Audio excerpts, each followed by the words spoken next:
Hi, I'm Karen Hurt, and I'm here with our next edition of Asking for a Friend from the Road at the Northview LEADS Conference. And I am so delighted to be speaking with Stephen Covey. Wow, this is a real joy. We're both speaking here today. It's been wonderful. I can't wait to hear your talk. So a couple things we've been chatting about. What? You've got a new book out. What's new in trust? What's one or two insights that a key message you'd really like to share with our listeners? Yeah, well, here's a key message from this Trust and Inspire book. Yeah.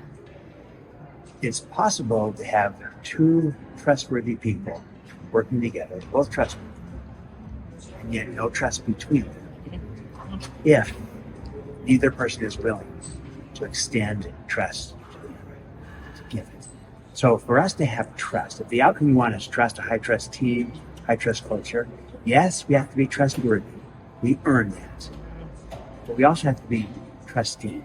We give it. Yeah. And it's the combination of being both trustworthy and trusting that creates trust.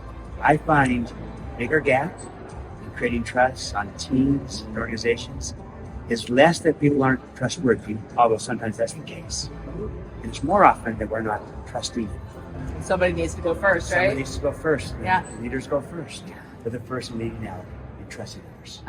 Beautiful. So, all right, we're all about really practical here. So, yeah. But what's one really practical way you can extend trust?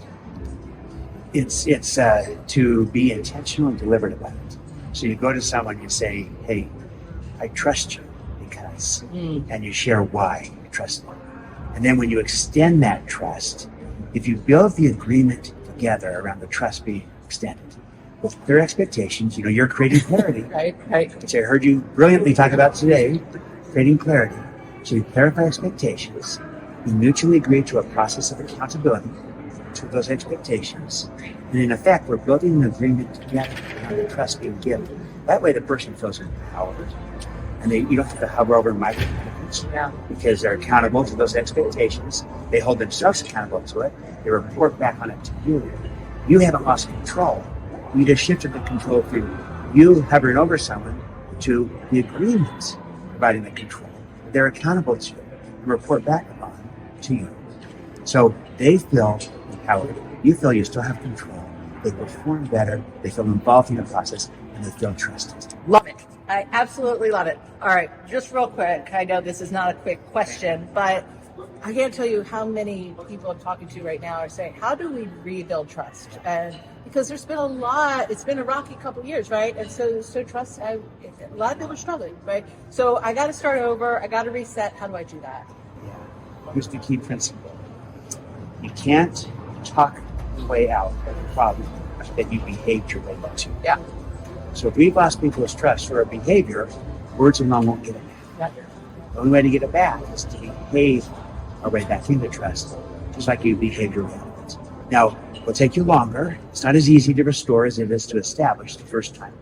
But if you're sincere about it, and if the other party is willing to give you the chance to do it, I think you can behave your way back into trust. But you have to behave in these ways. You need to own it, take responsibility, versus, hey, it's not my fault, it's their fault.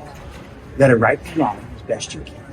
Might include an apology, restitution.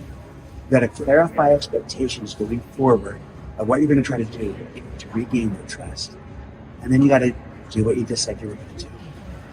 But I believe if you do that, you can behave your way back into trust. And in some cases, you can build it higher than it was. It's not easy. It's not possible in every situation. Sometimes you just don't have a chance to do this, or it won't work because the loss of trust is so egregious. But in most situations, I think it's possible if we're willing to behave our way back into trust, just like you behaved your way out through time. Thank you so very much. I love it. Just one more time, tell them the name of your book. Yeah, it's Trust and Inspire, How Truly Great Leaders Unleash Greatness in Others. Awesome. See you next time on Asking for a Friend.